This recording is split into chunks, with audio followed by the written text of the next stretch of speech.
TorahCafe.com.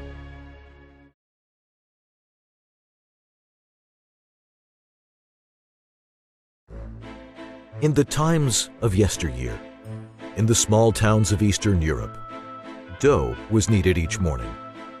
Laundry was done by hand. Garments were individually sewn. And for the vast majority, money was scarce. Yet, when asked, "How are you doing?" many would simply respond, "Baruch Hashem, thank God." Today, from indoor plumbing to the variety of food readily available in the supermarkets, from private cars to modern appliances, many comforts are taken for granted. Yet in these times of luxury, faith struggles. We now turn to Rabbi Yitzchak Schochet, Rabbi of Mill Hill Synagogue in London, who will probe the connection between the physical and the spiritual, between modern-day amenities and ancient faith, especially in times of economic recession. I suppose in the first instance, the whole subject matter about the Kabbalistic approach to money and materialism goes to the core of the current financial crisis that the world is presently enduring or supposedly slowly coming out from. The point for consideration in the first instance is to what extent, if any, does the Torah, or indeed does Kabbalah, take a view on money and materialism such that, let's just say, had we followed the directive, perhaps we wouldn't necessarily be where we are right now. You know, they tell this guy who goes over to his boss and he says, "Sir, I need a raise. I've been working for this company for 10 years and I'd like a raise." And he says, "Hey, we're in the middle of a financial downturn. Can't afford a raise right now." He says, "You know, I got 4 companies after me, so that's the way you feel about it, so be it. But 10 years is 10 years. He says, "Wow, okay, you know what? I don't want a brain drain and I want to keep my best employees here. So, okay, give you a 10% raise and I'll give you another extra extended 2 weeks holiday." He says, "Thank you so much. That's great." Off he goes. Go, "Wait, before you go, can I just ask, I'm curious, which 4 companies are after you?" He says, "The gas company, the electric company, the telephone company." How do we get into this crisis in the first instance, and how do we get out of it? I'm not a banker. I'm not a financial analyst. I've listened to presentations from some. So I'm not going to sit here and talk to you about subprime mortgaging. I'm not going to talk to you about leveraging, liquidity, or market meltdown. I want to get to the core. I want to get to the spiritual essence behind it all. Because one of the cardinal principles of Judaism is that everything is bashert. Nothing happens just by chance. We're not some consequence of random quirks or mere victims of circumstance. We believe and we know that everything as it transpires in the material world is rooted in the spiritual. You probably will have heard this before. Rabbi Shner Zalman of Liadi famously said, we have to live with the times, and with that he meant that we look at the Torah, we look at Kabbalah, we look at the stories and the episodes, and we don't just reflect on them as some sort of story or a piece of history, but we look deeper beneath the surface with categorical life lessons that we can apply into our own day-to-day living. And with that in mind, I'd like to reflect on the genesis of our world, the first few episodes that we know of in the Torah, and see some obvious parallels and lessons from then to now. The book of Bereshis begins, of course, with the whole story of creation, of the very first man, Adam. And what we know is that no sooner had he been charged with his first task, and he came face to face with his own frailty and mortality. No sooner is he given, quite literally, paradise at his fingertips, and he finds himself abusing it, as it were. And for whatever the detail and the justifications of his eating from that tree, the bottom line remains the same. He was given a blessing, a gift, and he abused that sacred trust. He lost sight of the purpose of that gift to the point where he becomes, to whatever limited degree, self-indulgent. It's mine, for me to do with as I please. And no sooner is he thereafter placed in the vast universe to engage with it and to safeguard it, la'avda u'lashamra, in the words of the Torah, and he came to discover suddenly the temporal state of our physical world.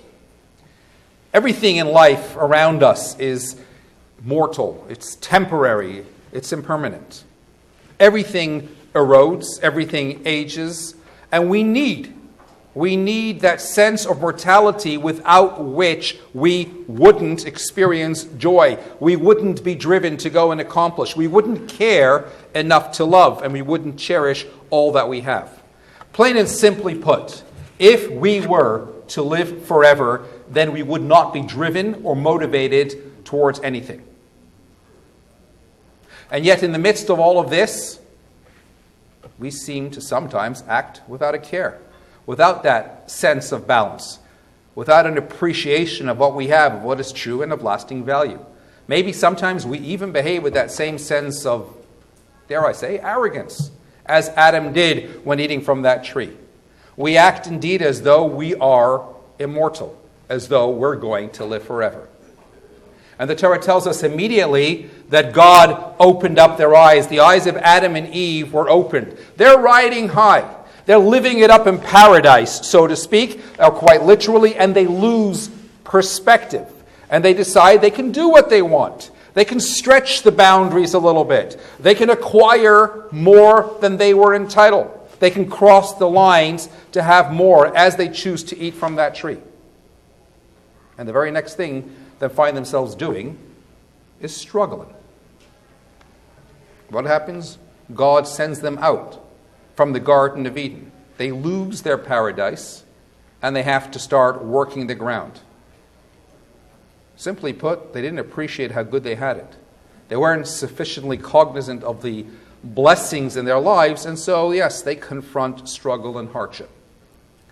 I think maybe we've had it so good for so long that we've lost sight somewhat of what really matters. The world is in financial turmoil, and all of a sudden people are panicking. I will have encountered this in my shul, as no doubt many of you will have encountered as well. This year, I'm sure, as no doubt as last year, I'll have increased capacity over the high holidays. Because that's what happens when people feel that heightened sense of concern. We come knocking on heaven's door when we feel desperate, when our bottom line gets hit, when the eye comes under threat. Human nature is conditioned with survival instinct, which dictates that we think only about ourselves. In the good times, we look to accumulate more and more. And in the harder times, when we are hurting, we then go knocking on heaven's door. And let me make it clear. God won't ask you why you're calling on him when things are tough. He'll just want to know why you weren't there to thank him when the things were going good as well. Fundamental to human nature is that when we're under threat, that's when we look to rediscover what we left behind. What did we leave behind? A basic concept in Kabbalah is that everything as it transpires in the material is really a reflection of the spiritual. In other words, if there is a physical recession, a credit crunch, that means that there is a spiritual recession, a spirit crunch. And when you think about it, it's an astonishing catch-22. On the one hand, yes, we may become so overindulgent in the physical, in our material pursuits, we think, as in the words of Deuteronomy, it's my strength and the personal power of my own hands that brought me all of this prosperity. We tend to believe that maybe the extra hours that we put in will make all the difference. And so we compromise on the essentials, on family time, maybe a little bit on religion, on other things spiritual. And in the greater cosmic scheme of things, that in turn triggers a material recession. You know, the Talmud tells us that God determines already at the outset of each year, on Rosh Hashanah, how much we are going to earn during the course of the year. Yes, we have to make ourselves a conduit through which to receive the blessings, but even in so doing, we should never become indulgent to the point where the material pursuit overtakes the spiritual responsibility. In other words, it's precisely our determination and our obsession with material growth that generates a spiritual recession, which in turn feeds back into the material as well. And if only we would be more focused, that little bit more focused on the spiritual. However each one of us chooses to express that personally in our own day-to-day living, then the material will take care of itself. It's not my guarantee, it's God's guarantee. And therefore we have to challenge ourselves sometimes and look inside and ask ourselves, what has become my objective in life? In the words of the Talmud, he who has 100 wants 200. He who has 200 wants 400. Today's generation doesn't cry over spilled milk anymore. They cry over spilled champagne. They don't complain about the lack of necessities, but the abundance of benefits. They moan over the frills, not the basics. And you know what, ladies and gentlemen? I suggest to you that the greatest irony of today's generation is that the source of their problem is often the very blessings themselves. Adam and Eve had two sons. The first was called Cain, from the root word kinyan, meaning acquisition, connoting the material dimension. The second son was called Hevel, meaning fleeting breath, referring to the fragility of life. It is precisely that tiny breath which separates the living from the non-living. Lose that breath, and you've lost everything. And our problem is that we look to compensate for the fragility of life by accumulating possessions, and the end result is that sometimes Cain will then kill Abel. Lo ahalachem levada yichya ha'adam, says the verse. Not on bread alone does man live. Ki al kol motzeh pi Hashem. Rather, everything that comes out from the mouth of God is upon which man shall live. It's not just about the bread. It's not just about the material. You can't live like that. But rather everything that comes out from the mouth of God. The 10 expressions with which he brought the world into being and which underlay the world constantly all through the ages. The 10 commandments with which, together with everything else in the Torah, God thereby defines our role and purpose. In other words, the goal of Judaism is really to combine the physical and the spiritual in balance. Every day we recite in the repetition of the Amidah, and certainly on festivals, we recite the priestly benediction. The first part of the benediction, as Kabbalah explains it, Yevorechecha Hashem v'yishmerecha, God shall bless you and watch over you. This blessing is the material blessing. Yo'er Hashem panav elecha v'choneka, God shall cast his shine upon you and be gracious to you. That represents the spiritual dynamic.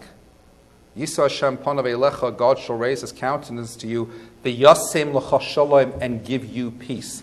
That's the notion of finding the right balance between both the material and the spiritual, whereby as a result we achieve real stability and peace.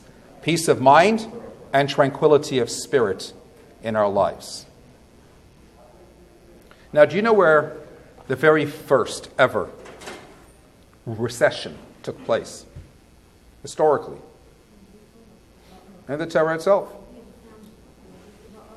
Abraham, right, exactly. The Torah tells us that in the portion of Lech Lecha, Abraham goes out and he comes to his land, to the land of Canaan, Vayehi Ra'av Ba'aretz, and there was a famine in the land. And it's not as if that's enough, but the verse continues afterwards and says, Ki kaved hara'av me'od, that in other words the hunger was especially severe. It overemphasizes in the Torah how bad that recession was, how bad that hunger was. No food, no economy, market meltdown, to use modern jargon. And several verses later, we read how Abraham has amassed immense wealth. So did Lot, his nephew. Abraham, as we know, retains his wealth, but Lot loses it all. And we have to assume so because he barely escapes from the city of Sodom with just the shirt on his back. Now let's consider and contrast the attitude between the two, because the Torah tells us that they were not able to coexist, Abraham and Lot. Not once, but twice the Torah reiterates they were not able to coexist. Why does the Torah feel the need to stress the point twice? Because there were some practical economic problems, but there were also some real ideological differences. On the practical side, there wasn't enough land to accommodate all their cattle. They couldn't coexist. On the ideological side, we know that their individual shepherds argued. Abraham's shepherds insist that their animals be properly muzzled, and Lot's shepherds are seen grazing in other people's fields. The theft that's carried out by Lot's shepherds is just another consequence of greed, of wanting more. In fact, a further indication of this is how we're told how Abraham accumulated a lot of cattle, which was given to him by the king of Egypt. And Lot, we are told, also accumulated a lot of cattle, vigam ohalim, and also tents. Who cares? Avram gets a lot of cattle, Lot gets a lot of cattle. The Torah feels the need to throw in a little two-word soundbite, and also tents. What message is being conveyed? Well, let's consider these two families are traveling together. At this point, they're not settled anywhere. Cattle, you schlep from point A to point B. Even as you're traveling, you lead your herd with you for food, for trade, etc. What does Lot need right now with a bunch of tents? When you settle, wherever that may be, that's when you go out, you get your tents, you go into the tent business or whatever it is. Why does he have to have it with him now whilst still in transit? And yet it's a further example of demonstrating to us his mindset, which was one of just getting what you can, while you can, however you can. They tell of this very spoiled girl, really spoiled, always got whatever she wanted. Believed the world was always hers for the picking. And she goes to her rabbi one day and she says, "Hey, Rabbi, once again I am so spoiled for choice. Both Chaim and Moshe love me. Tell me, Rabbi, which one do you think will marry me? Who's going to be the lucky one?" To which the rabbi replies, "Chaim will marry you. Moshe will be the lucky one."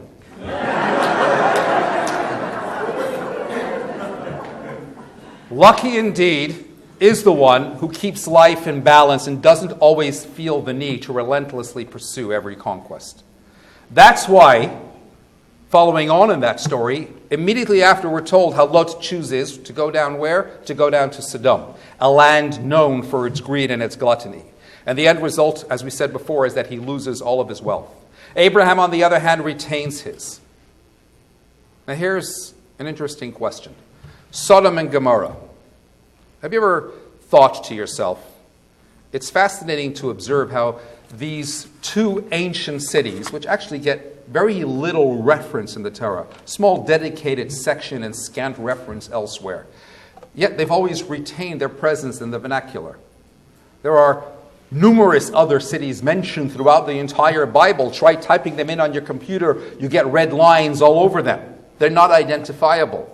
They don't have a correct spelling. You try looking them up in any modern-day encyclopedia, you won't find them. Sodom and Gomorrah, cities that existed more than 4,000 years ago, you find reference to them everywhere. Why? What we do know about these cities, their identifying feature is that they were corrupt. There are various opinions as to the sort of decadence that they characterized. But here too, there's something important and puzzling. For one thing, if you make a rough calculation, you'll note that the episode of Sodom and Gomorrah being destroyed was actually just over 390 years following the flood.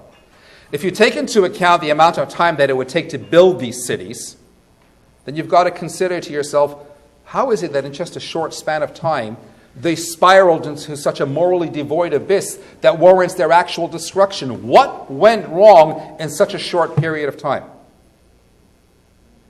You know, the classic sin that is brought by the commentaries is that they disallowed or they mistreated guests that came into the city. Is that so bad that it necessitates destruction? What is so ingrained in the personification of Sodom and Gomorrah that it has retained vitality through the ages up until present day? We always refer to them whenever we want to talk about decadence. I suggest to you the threat that they posed was not the sin per se. In itself, that doesn't necessarily warrant destruction. It's the underlying theme of the sins, the very engine that generates iniquity and runs the risk of spilling over beyond its immediate borders and can penetrate all other boundaries. A threat so sinister that it appears innocuous, but like a germ, it breathes on itself and ultimately wreaks havoc.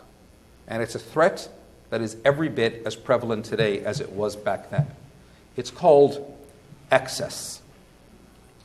People go for the extreme.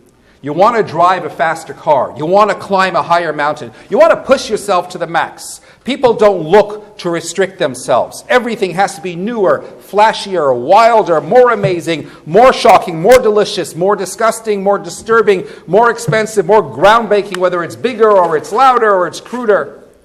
We live in a world that is continuously pushing its boundaries, that doesn't like to maintain the status quo, that needs new degrees of cruder sensationalism just to keep people remotely interested. In London, just about a little over a year or 2 years ago, they opened Westfield, Europe's biggest shopping mall in the midst of what will have been the biggest recession of modern times. And it's there to supply addiction to extreme shopping. Ordinary malls and high street shops just don't do the trick anymore. Today we have road rage, plane rage, checkout rage, youth rage, age rage, new names for extreme new syndromes that encapsulate the corrosive impatience and the instant anger, which is just another feature of the want it now, want it faster, want it better world. Let's consider very carefully the choice wording of the verse that introduces us to Sodom and Gomorrah. It says, "V'anshe Sodom," the people of Sodom, "ra'im v'chatoim." The inhabitants of Sodom were evil and sinners. And the commentaries put this in perspective. Evil means with their bodies. Sinners means with their money. With their bodies, they were unfaithful to one another. What enables that depravity? What defines them as sinners? The money, the excess, the overindulgence.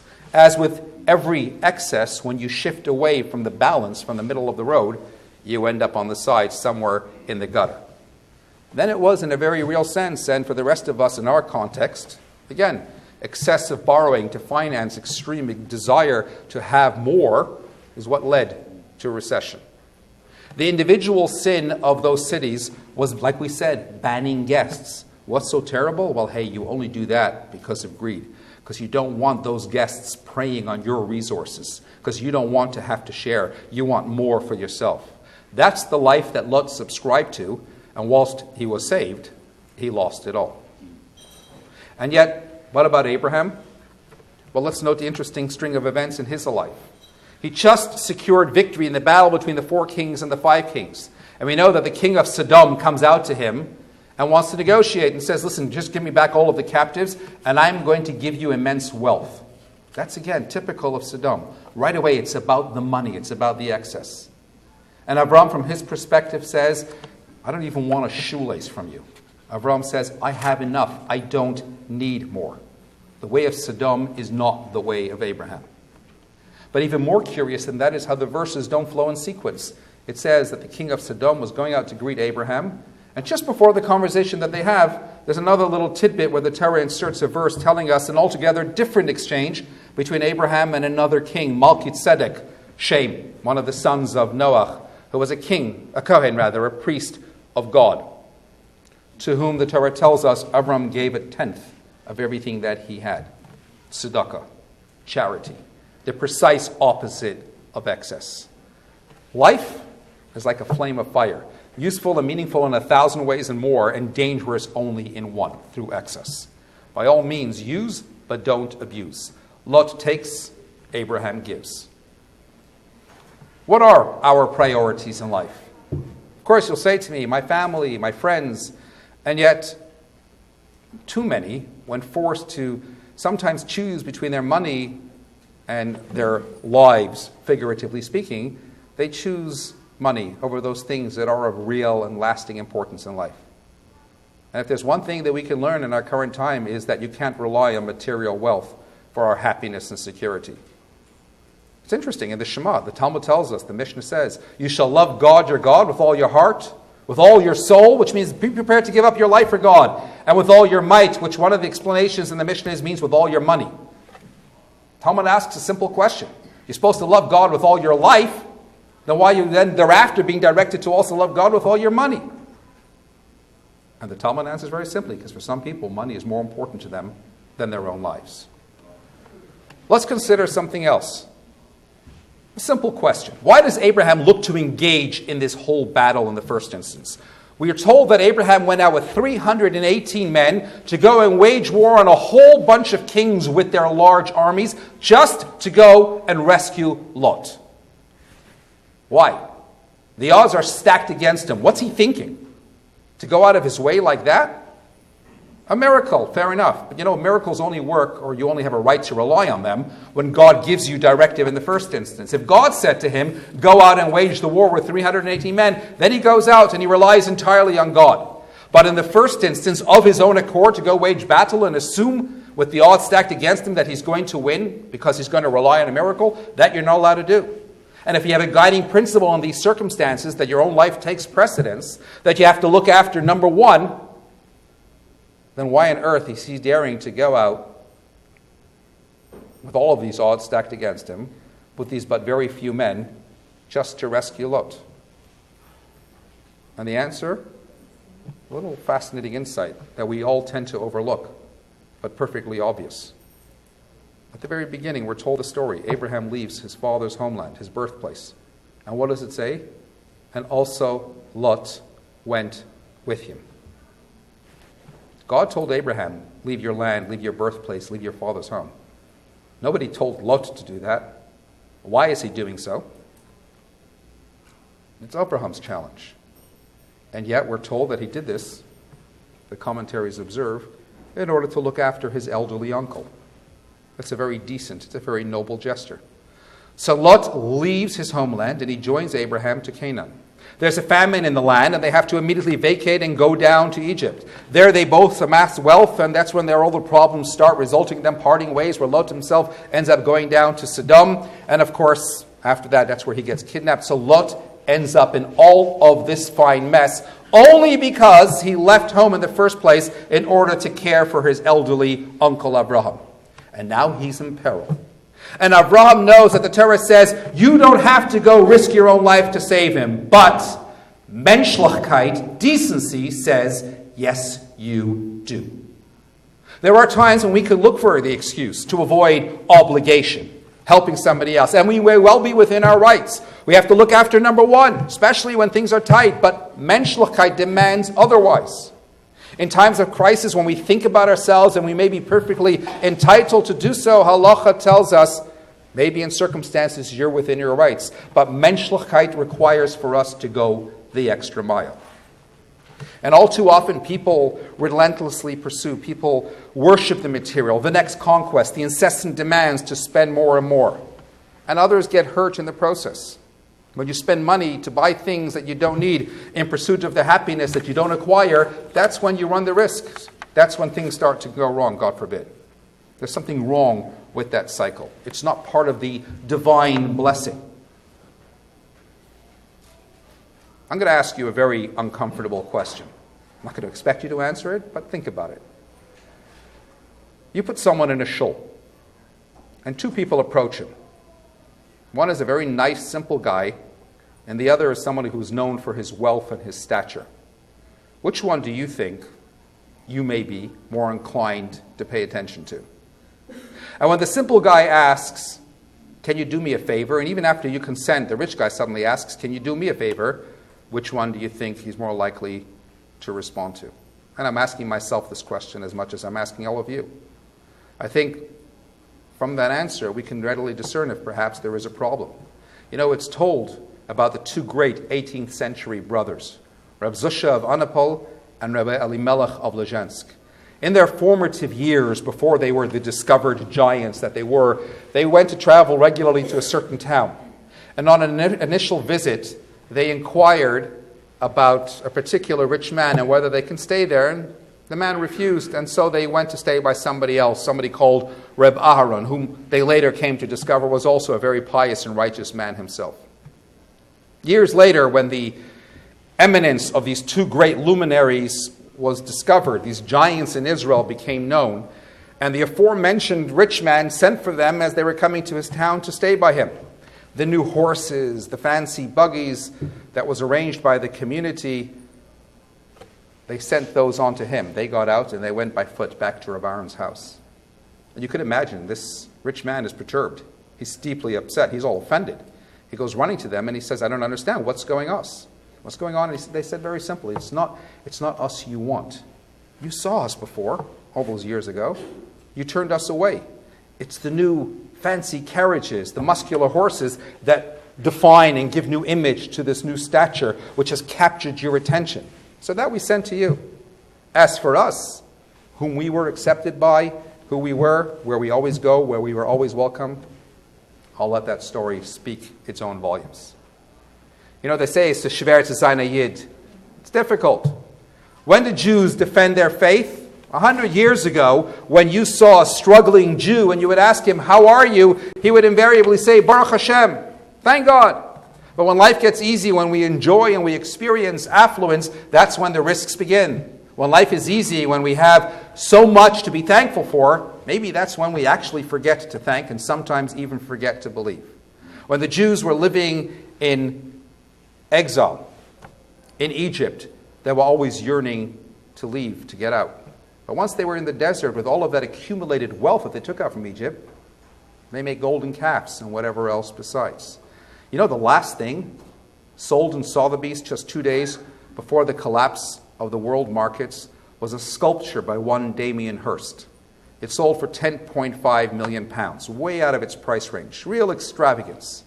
What was it a sculpture of? It was a calf made from solid gold, otherwise indeed labeled the golden calf. When the medium of exchange gets turned into an object of worship, you wind up with a golden calf. And Kabbalah makes the following interesting observation. We know that there were 3 glorious spiritual abodes in our Jewish history. There was the all-original Mishkan, the sanctuary that the Jews had in their travels in the desert, and then there were the 2 subsequent temples. We know that the 2 temples themselves were destroyed, but the Mishkan, the original sanctuary, that's eternal. We don't know quite where it is, we don't know where it's disappeared to, but it certainly was never destroyed. The artifacts, they're hidden, they vanished, but they remain. Why did it endure? Well, hey, it had the original tablets. The very making of the sanctuary was commanded by Moshe, who in turn also lifted it up at the end, and everything Moshe did had eternity. And of course, the people who were in charge of crafting this Mishkan were the greats, like Isamar, a man of outstanding ability and sanctity, and Bezalel, and the Levites, etc., etc. The artisans, they were all descendants of nobility, righteous, pious, of their generation. Not just great craftsmen, but deep spiritual people. Solomon's temple, well, the artisans came from Sur. They weren't Jews. Yes, it was by divine directive, but there is already some spiritual element that is lacking in the particulars of the temple. It's not built with that same greater spiritual element that the sanctuary itself was built with. Indeed, at some point, it starts to decay. We read in the book of Kings how monies have to be taken out of the coffers to help restore it. Later, it falls into the hands of the enemies. The second temple, it wasn't even a merit, it didn't properly merit a manifestation of divine presence as the other 2 did. There weren't even Levites involved in its construction. What does Ezra say? I could not find any Levites worthy in becoming involved in the work. It was indeed known as Herod's temple, not Moshe, not Solomon. Hardly any direct Jewish involvement. Now, insofar as the sanctuary is concerned, let me dare say this, one of the most boring portions that we read in the Torah is the portion of Pikudei, which gives us a very intricate, detailed account of all the gold and the silver accumulated for the making of the sanctuary. And yet, why? Why do we need to know all of this? And interestingly enough, as they observe, when you look at the account of the gold and silver given for the making of the sanctuary, it actually paled in significance by comparison to the vast and huge amounts of gold and silver and copper and all the other glorious metals used for the making of the first and second sanctuary. And maybe the Torah is emphasizing all of this to create and emphasize the deliberate point that this idea powerfully and ever so forcefully indicates it's not the vastness of the wealth or the vastness of the building that causes God to reside in the presence of the Jewish people. God desires to come amongst God-fearing people and to dwell amidst the people and a place of pious deed.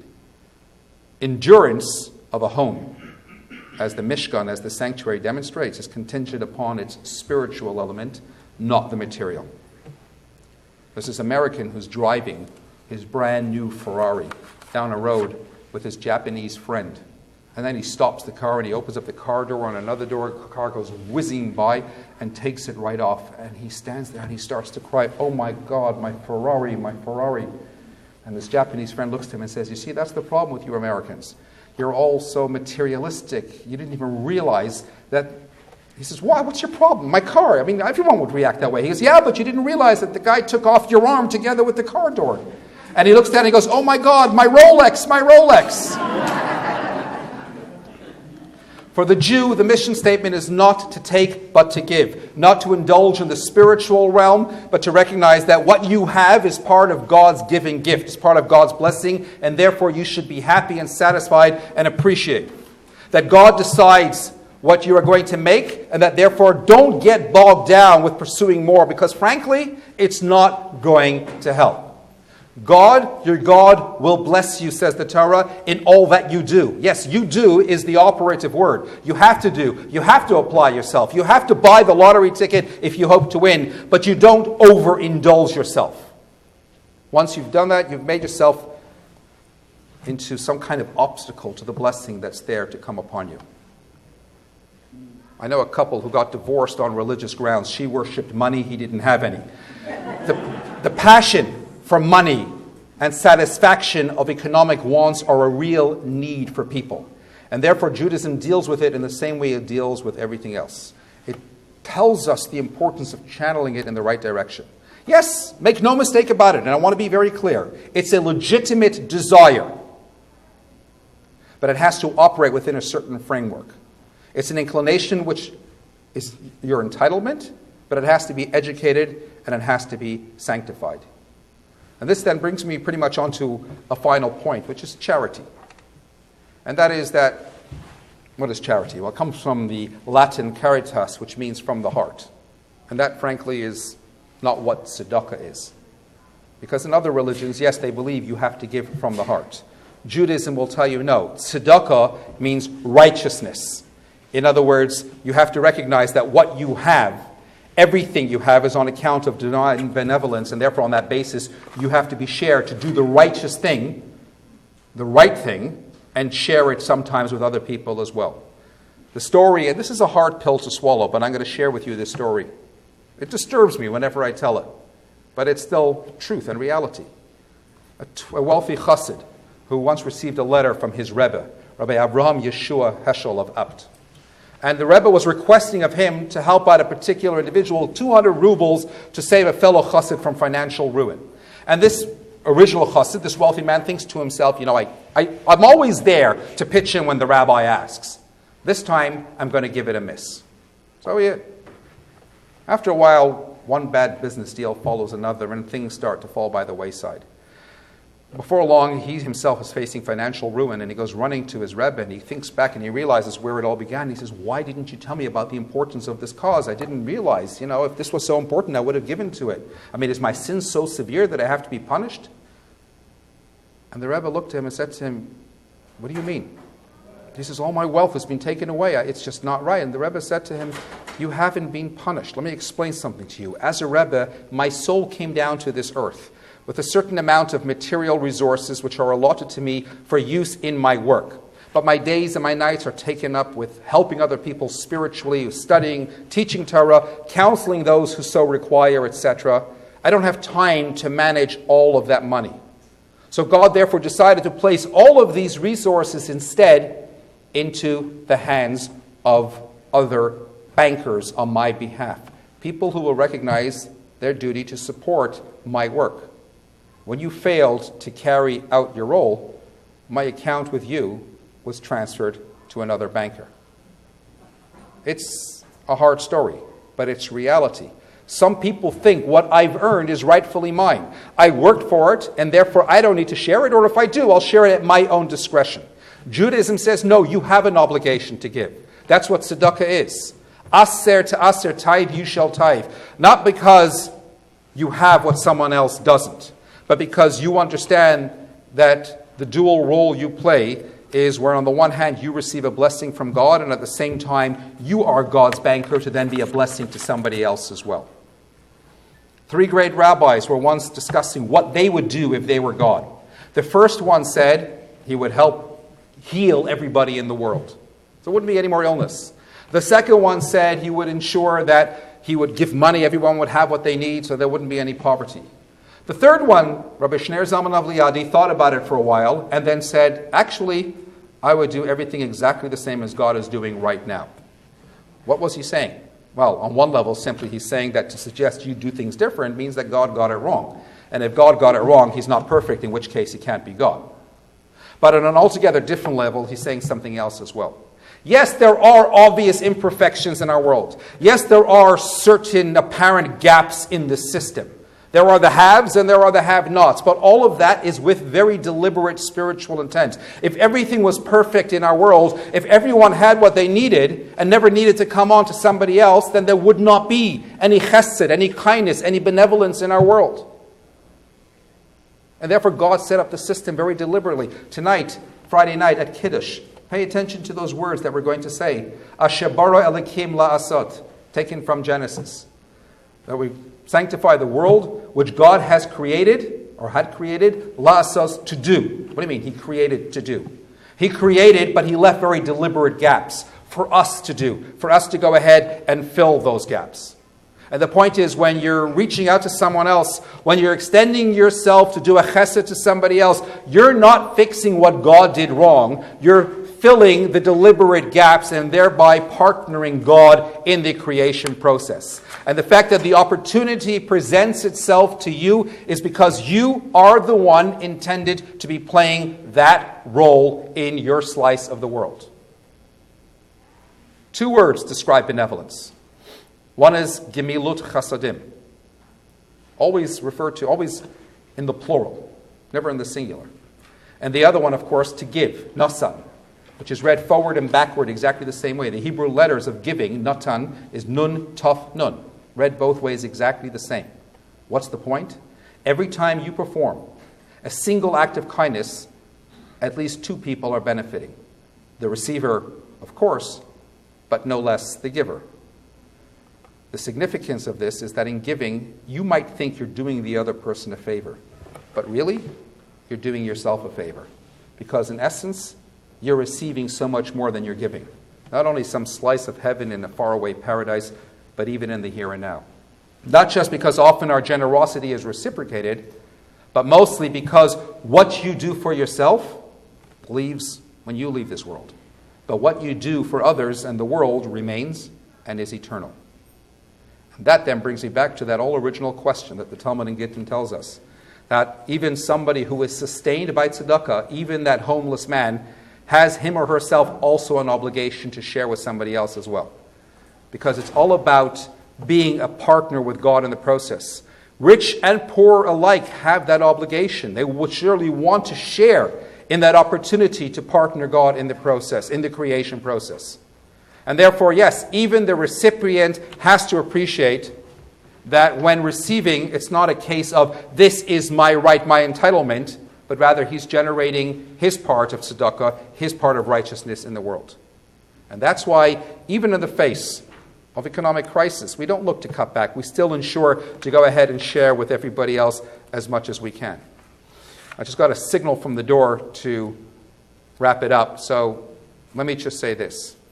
What does it mean when we say great is tzedakah because it can save a person from death? It averts decrees. It alters patterns. It changes destiny. In the words of the Zohar, it can uproot every negative decree that has ever been decreed against a person in their life. That's powerful stuff. How so? In fact, our sages tell us that the mitzvah of tzedakah is equal to all the other mitzvahs combined. More than any other, it seems to be able to evoke divine compassion from above. It expresses my ability to be more godlike. Again, to fill the voids which God deliberately left in doing his brit to bring chesed into the world. And when you become a partner with God, then yes, you can alter your own destiny. When you stand there on Rosh Hashanah and Yom Kippur, and you say, tshuva, tefillah, tzedakah, can remove the negative decrees, that's why. Because through the power of tzedakah, you are there, right up there with God himself. Let me finish with this little story. Yale law professor Stephen Carter told how when he was a child, he and his family moved to Washington, the first black family to live in that particular neighborhood. He tells of how he and his family were systematically ignored by their neighbors until one woman saw them and gave them a huge smile of welcome, and then she disappeared into her house and came back out carrying biscuits, cookies, and cake and whatnot and presenting it to her. That moment, he said, rescued him from despair and gave him faith that he, a black, could belong. And he adds that it was no coincidence that the woman was a Jew. She was practicing, he writes, the Jewish tradition of chesed, the imperative of kindness. Carter's story reminds us that one act can change a life, and every life is a universe. I went to give a lecture in Moscow at the height of the market collapse. The Russian markets themselves were closed for 3 days. I was told that some oligarchs, otherwise never seen at such lectures, would be in attendance. That's, again, how it works. People come searching when they get the wake-up call. You sense the intensity, as I did at the time, the doom and the gloom all around the room, the uncertainty, the fear. And then I came home on a Friday morning. I'll never forget walking into Schochet that Friday night, and I immediately encountered a gentleman who would not normally be seen there Friday night. And I, being presumptuous, said to him, "Do you have yahrzeit?" To which he replied, "No, I came to say thank you." And then he proceeded to tell me about the challenging financial twists and turns of his own week and how it all worked out well in the end. And I couldn't help thinking about how refreshing that is. How if only more people would be inclined to act that way, maybe we wouldn't be where we are. And if more people can properly adopt that attitude going forward, we wouldn't return to it again. How do we override our anxieties? How do we rise above the ever-shifting cautionary winds that may be sweeping through our world right now? Realize that for all the reasons that you might have to be filled with financial concerns, anxiety, and fear, you need to dig deeper and find all the reasons to be grateful. Know that even this is part of a bigger picture, and that ultimately, with the right perspective, every descent is for the sake of a greater ascent. Worry less about what you can get out of life and concern yourself more with what you put in, because you make a living by what you get, but you make a life by what you give. May our lives indeed be filled with an abundance of everything we need, both materially and spiritually. May God bless all of us with all of our heart's desires, such that we shouldn't want for anything. And most of all, may we learn to get the right balance and put a little perspective back into our lives. Thank you.